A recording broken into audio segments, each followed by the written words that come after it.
بسم اللہ الرحمن الرحیم۔ سب سے پہلے تو میں آپ تمام صحافی حضرات کا میں شکریہ ادا کرتا ہوں کہ آپ تشریف لے کے آئے۔ آج کی جو پریس کانفرنس ہے اس کے بلانے کا بنیادی جو مقصد ہے وہ یہ ہے کہ ایک انتہائی دلخراش قسم کا واقعہ آپ کو معلوم ہے کہ 26 مئی 2020 کو ڈنک میں ہوا، جس کے اندر 2 بندے، ایک الطاف راجہ اور دوسرا باسط، یہ ایک گھر کے اندر ڈکیتی کی واردات کی نیت سے گھسے تھے۔ اس گھر کے اندر ان کو مزاحمت ملی، بڑی بہادری کے ساتھ ان گھر والوں نے ان کا سامنا کیا اور اس مزاحمت میں واردات کے دوران انتہائی افسوس کے ساتھ کہنا پڑتا ہے کہ ایک خاتون ملک ناز جس کی عمر 27 سال ہے اور ایک 4 سال کی ان کی بیٹی بچی برمش جن کی عمر 4 سال ہے، وہ ان کو گولی لگی، وہ زخمی ہوئے، اور ملک ناز وہ انجر ہوئیں اور زخموں کی تاب نہ لاتے ہوئے وہ شہید ہو گئیں۔ اس معاملات میں 2 پہلو ہیں جو بہت ضروری ہیں اور وہ میں آپ کو سمجھاؤں گا، وہ آپ کے ساتھ شیئر بھی کروں گا۔ ایک کہ اس واقعے کے بعد جو ریاست ہے اس نے اس کے لیے کیا کام کیا۔ محکمہ پولیس نے، جس کی ذمہ داری کرمنل جسٹس سسٹم کے اندر ایک گیٹ کیپر کی حیثیت ہے کہ یہ ریاست ہے، اس ریاست میں، اس معاشرے کے اندر ایک قانون ہے اور وہ قانون سب کے اوپر لاگو ہوتا ہے۔ جو اس ملک کے شہری ہیں وہ شہری ٹیکس ادا کرتے ہیں، اس ملک کے قانون کو، اس ملک کے آئین کو مانتے ہیں، وہ اس حق رکھتے ہیں اپنی ریاست سے کہ جب ان کے ساتھ کوئی زیادتی ہو، ظلم ہو، ان کے گھر میں کوئی گھسے اور ڈکیتی کی نیت سے گھسے، مزاحمت پہ فائر کرے، بندے کو شہید کرے، اس کو زخمی کرے، تو ریاست کا یہ فرض ہے کہ وہ مجرم، وہ بندے جنہوں نے یہ قانون توڑا ہے، ان تک ذمہ داریاں دیتا ہے۔ وہ ذمہ داریاں میں مدعی کو، وکٹم کو اور اس کے ساتھ ساتھ پورے مکران کے عوام کو، بلوچستان کے عوام کو اور پاکستان کے عوام کو یقین دلاتا ہوں کہ اس معاملے کا مکمل طور پہ انصاف کے ساتھ جو اس میں ملوث ہیں ان کو ہم کیفر کردار تک پہنچائیں گے۔ اب اس کیس کی بنیادی تفصیلات یوں ہیں کہ جو الطاف ہے وہ ادھر ہی تربت کا رہائشی ہے۔ الطاف موقع سے گرفتار ہوئے، ان کو جن کے ساتھ یہ ڈکیتی ہوئی ہے انہوں نے قابو کیا، پکڑا، پولیس کے حوالے کیا۔ ان کے انکشاف کے اوپر جو موقع پہ اس نے بتا دیا تھا کہ میرے ساتھ جو اس وقت دوسرا ہمراہی ملزم جو اس وقت فرار ہو گیا ہوتا موقع سے، وہ باسط ہے، باسط اور یہ آپس میں دوست ہیں۔ باسط کو پولیس نے اور باسط کے ساتھ اسی الطاف کے انکشاف کے اوپر جو پولیس نے پھر تفتیش کی، اس تفتیش میں اس نے بتایا کہ باسط بھی تھا اور باسط کے ساتھ اس پورے معاملے کا جو علم تھا وہ سیف کو بھی تھا اور وہ اس میں ایک فیسیلیٹیٹر کا اس نے کردار ادا کیا تھا۔ پولیس نے بروقت کارروائی کر کے دونوں ملزمان کو، باسط کو بھی اور سیف کو بھی گرفتار کیا. گرفتار کر کے ان کو عدالت پیش کیا. عدالت میں ان کا ریمانڈ لیا اور ہم نے جوڈیشل مجسٹریٹ صاحب کو یہ درخواست دی کہ ان کی شناخت پریڈ کی جائے قانونی تقاضا پورے کرنے کے لیے. جوڈیشل مجسٹریٹ صاحب نے ان کو باسط کو جیل بھیجا، مدعی کو بلایا جو ایک قانونی طریقہ کار اس کا ہوتا ہے، اور اس کے مطابق کامیابی کے ساتھ شناخت پریڈ بھی مکمل ہو گئی اور مدعی نے جیل کے اندر اس کو باقی تمام بندوں کے ساتھ کھڑا کر کے جو اس واردات کے اندر نہیں تھے درمیان میں اس کو کھڑا کیا تو اس نے اپنے ملزم کو پہچان لیا کہ یہ ملزم ہے. یہ ایک قانونی تقاضا ہے جو ہم نے اس کا مکمل کر دیا. اب ہمارے پاس اس وقت جو 3 مین ملزم اس واردات میں سارا ایگزیکیوٹ کیا، اس کو پلان کیا، وہ پولیس کی حراست کے اندر ہے، ریمانڈ کے اوپر ہے اور ان سے مزید تفتیش جاری ہے. ہم نے موقع سے خول برآمد کیے، کلاشنکوف کے خول برآمد کیے تھے جو وہاں پہ فائرنگ ہوئی. جب ان ملزمان کو ہم نے اریسٹ کیا تو ان سے موٹر سائیکل وہ ہم نے ریکور کی. سیف نے سہولت کاری کے اندر جو گاڑی میں باسط کو واپس ٹرانسپورٹ میں کیا تھا وہ گاڑی کرولا ایکس وہ بھی ہم نے ریکور کی. جو اس گھر سے مال مسروقہ ایک لیپ ٹاپ، ایک گھڑی، موبائل فون یہ گئے تھے وہ بھی پولیس نے ریکور کی. باسط سے کلاشنکوف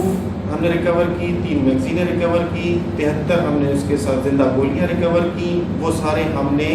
قانونی طریقہ کار کے مطابق اس کے تقاضے پورا کرنے کے لیے ہم نے تجزیے کے لیے بھیج بھی دیے ہیں فورینسکس کے لیے. یہ اس وقت جو ہماری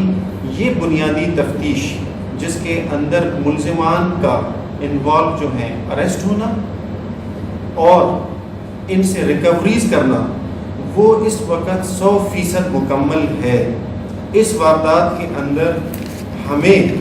ابھی تک ان ملزمان سے جتنی ہم نے ریکوریز کرنی تھی وہ ہم نے سارے قانونی تقاضے وہ مکمل کیے ہیں اور جلد سے جلد مکمل کیے ہیں. آپ کو اس بات کا بڑے اچھے طریقے سے معلوم ہے کہ جب ایک بندہ دوران ڈکیتی، دوران واردات وہ قتل کرتا ہے تو وہ تمام تر اپنی کوششیں اس بات پہ صرف کرتا ہے، لگاتا ہے کہ وہ قانون کی گرفت سے، پولیس کی گرفت سے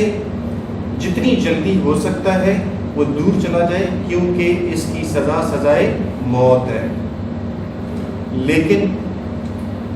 ہمیں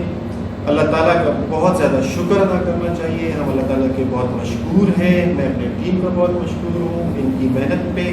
داد دیتا ہوں کہ ہم نے شارٹیسٹ پاسیبل ٹائم،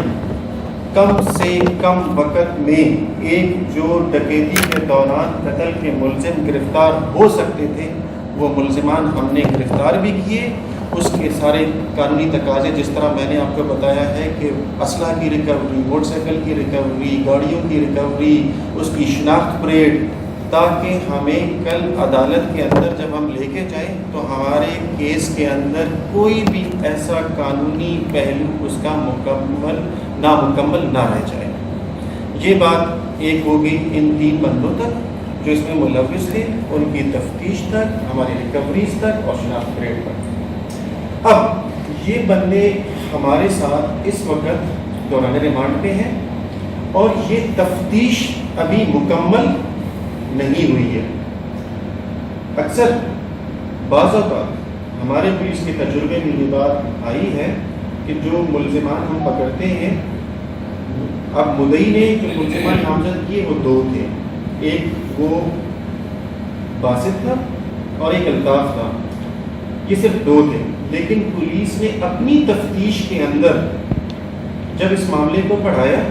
تو اس انکشاف کے اندر آیا کہ یہ سیف بھی اس معاملے کے اندر ملوث تھا. یہ سیف جو پکڑا گیا یہ اس انکشاف کی بنیاد پر پکڑا گیا جس کا مدعی کو بھی علم نہیں تھا. یہ پولیس کی ایک اپنی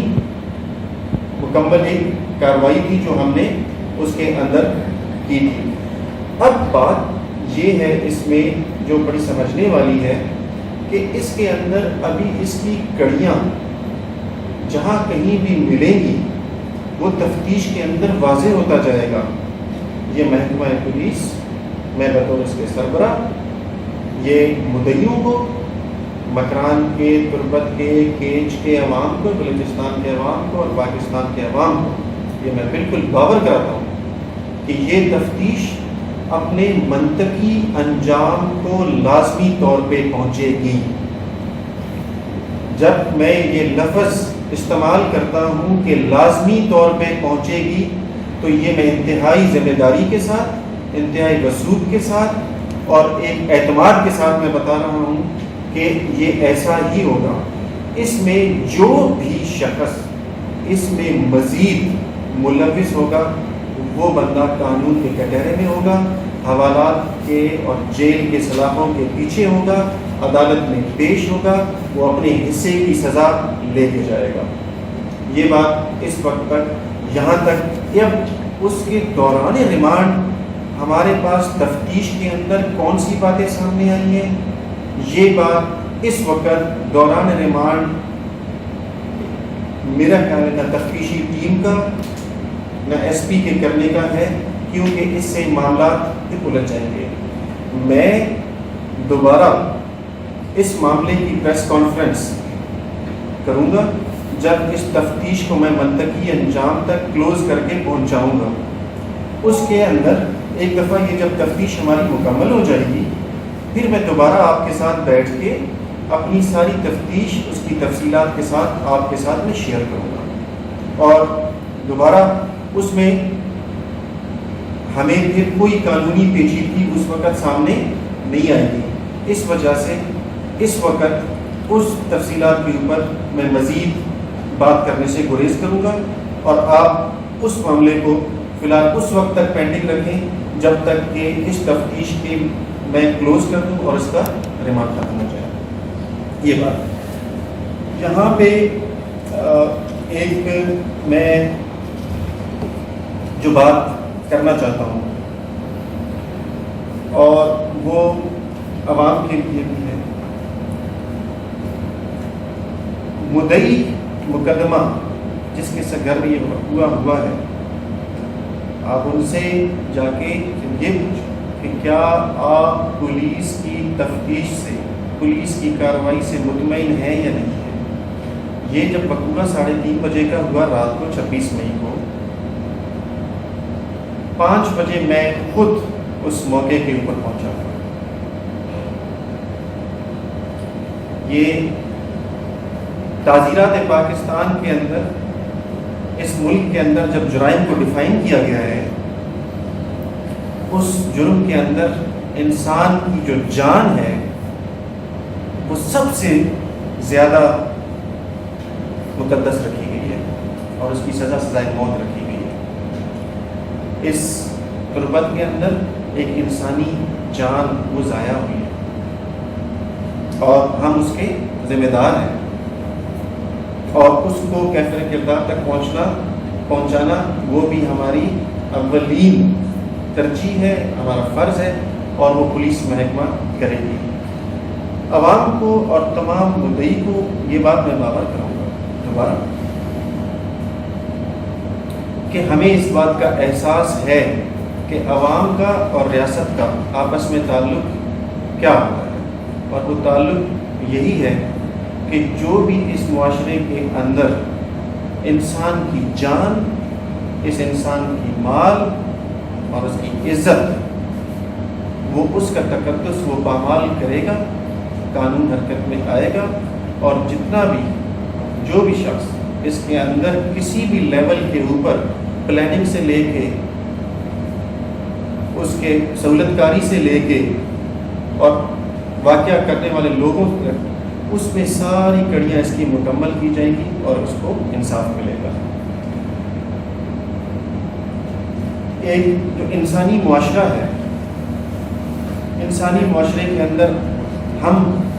یہ سمجھتے ہیں، اور جو بھی سنجیدہ معاشرے ہیں،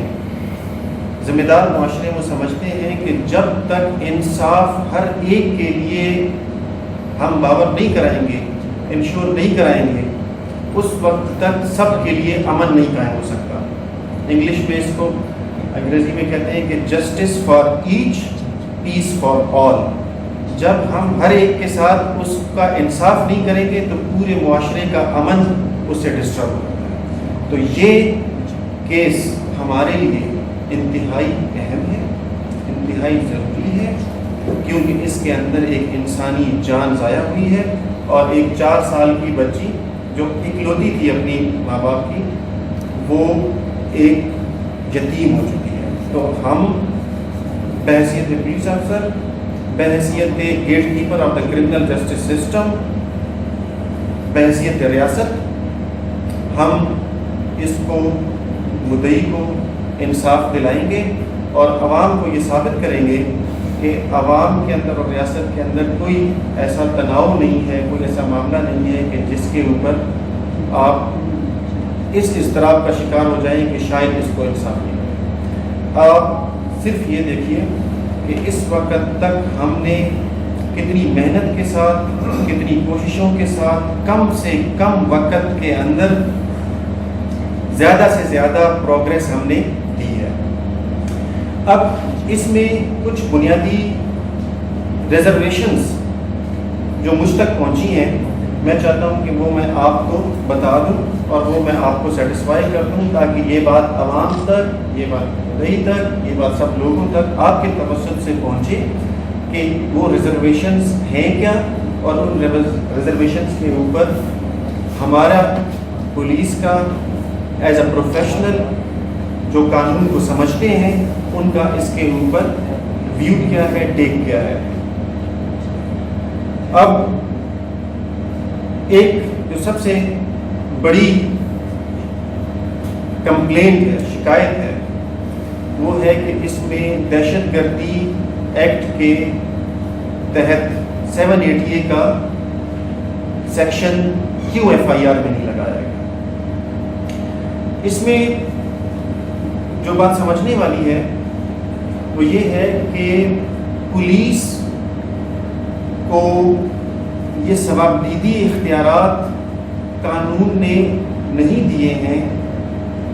کہ وہ کوئی سیکشن اپنی مرضی سے لگائے یا کوئی سیکشن اپنی مرضی سے نہ لگائے۔ اس کے اندر آپ نے یہ دیکھنا ہے کہ جو ہمیں وقوع ہوتا ہے اس کی ایک اپلیکیشن ہمیں ریسیو ہوتی ہے۔ اگر وہ مدعی اپلیکیشن ریٹن میں دینا چاہے، وربل دینا چاہے وربل کر سکتے ہیں، انہوں نے ریٹن میں اپلیکیشن دی ہے۔ اس ریٹن اپلیکیشن کے کنٹینٹس ہیں کہ ہمارے ساتھ اس دن یہ وقوع ہوا کہ 2 بندے گھر کے اندر گھسے، واردات کی نیت سے کرنے کی کوشش کی، اور پھر مزاحمت کی، اور اس میں بندے کو ایک ہماری ملک ناز جو خاتون ہے وہ شہید ہوئی، اور برمش اس میں زخمی ہوئی۔ اب یہ جو وقوع ہے اس کو ہمارے ملک کا قانون، ہمارے ریاست کا قانون ڈیفائن کرتا ہے کہ جب اس طرح کا وقوع ہوتا ہے تو قانون، کون سا قانون اس کو کور کرتا ہے۔ تو وہ جو قانون ہم نے سیکشنز لگائے ہیں 302 کے، 397 کے، اس کے اندر 34 DBC کے اور 457 کے گھر کے اندر رات کے ٹائم پہ گھسنا ہے، یہ اس کو کور کرتا ہے۔ 780 اگر آج ہم لگاتے اس کے اندر قانونی پیچیدگی پیدا ہو جاتی ہے۔ کل کو یہ ہم چالان انسدادی دہشت گردی ایکٹ میں جب بھیج دیتے، یہ معاملہ سپریم کورٹ کے رولنگز کے مطابق اس کے اندر فال نہیں کرتا، اور وہ سیکشنز اس کے توڑے جاتے اور توڑ کے دوبارہ یہ سیشن کورٹ کے اندر بھیجے جاتے ہیں۔ معاملہ پھر آج ہم نے کیا ہے، یہ معاملہ ہمارے اگر ایسا نہ کرتے 780 لگاتے تو 3-4 مہینے بعد جب یہ چالان جاتا، ٹرائل سٹیج پہ معاملہ پہنچتا، تو یہ وہاں پہ یہ سیکشنز انسداد دہشت گردی عدالت کو قبول نہیں ہوتے۔ اب مثال کے طور پہ کوئی یہ سمجھتے ہیں کہ نہیں یہ لگنا چاہیے تھا اور پولیس نے یہ سیکشنز غلط کرائے. تو میں یہ آپ سے کرتا ہوں کہ آپ کوئی بھی اچھے سے اچھے وکلا کمیونٹی کے بار ایسوسیشنز ہیں, آپ یہ ان کے سامنے رکھیں, تو وہ آپ کو خود بتائیں گے کہ اس کے اندر 780A نہیں لگ سکتا تھا, اور جو پولیس نے لگائے وہ ٹھیک لگائے. پھر بھی اگر آپ سمجھتے ہیں, اور یہ میں بتانا چاہتا ہوں کہ اگر کوئی sections of law for example in case لگ بھی گیا, تو ہم یہ پروزیکیوشن کا اختیار ہوتا ہے کہ وہ سیکشنز کو دوبارہ چینج کر سکتا ہے. یہ ڈسٹرکٹ پبلک پروزیکیوٹر وہ با اختیار ہے. جب ہم یہ چالان بھیجیں گے تو وہ دیکھیں گے کہ اس میں کیا جرم ہوا تھا, پولیس کی تفتیش میں کیا کیا جرائم ثابت ہوئے ہیں ثبوتوں کے ساتھ, اور پھر اس کے بعد کہ یہ جرم میں جس میں چالان کیا گیا ہے کہ کیا یہ چالان اس قانون کے مطابق ہے یا نہیں ہے, یہ اس کے اندر ثابت ہو جائے گا. تو اس میں کوئی ایسی لیگل ایمبیگوٹی اس حد تک قطعی طور پہ مکمل طور پہ میں آپ کو بتاتا ہوں کہ وہ نہیں ہے, اور اگر آپ سمجھتے ہیں کہ ہے اس کو آپ ٹیک اپ کریں, وہ اس کے فورمز اویلیبل ہیں, وہ اس فورمز کے اوپر مسائل حل ہو جائیں گے. ایک یہ بہت بڑی بنیادی قسم کی وہ ہے. دوسری ریزرویشنز یہ ہے کہ ان 3 بندوں نے یہ کام خود سے نہیں کیا, کسی کے کہنے پہ کیا, یا اس میں کوئی اور ملوث ہے. مثال سمیر کی بات سامنے آئی ہے کہ وہ ملوث. ہم اپنی تفتیش کر رہے ہیں, جیسا کہ میں نے آپ سے پہلے یہ بات کہی ہے کہ ہماری تفتیش کے اندر یہ 3 بندے ہیں. اس وقت ہم ان تینوں کی انٹروگیشنز کر رہے ہیں. ان انٹروگیشنز کے اندر جو بھی بات سامنے آتی ہے اس کے عین مطابق قانون اور انصاف کے تقاضے مکمل طور پہ پورے ہوں گے, اور جب یہ تفتیش کو ہم اپنے منطقی انجام تک پہنچائیں گے, کنکلوڈ کریں گے, تو دوبارہ میں آپ کے ساتھ بیٹھوں گا, پھر اس کی تفصیلات میں آپ سے شیئر کروں گا. بگیشتر نقطنی احوالن سربوگی ہاترا فالو و لائک بکنیت وش نیوز فیس بک پیجا و سبسکرائب بکنیت وش نیوز گدروشیا یوٹیوب چینل و بجنیت گھنٹی بٹنا.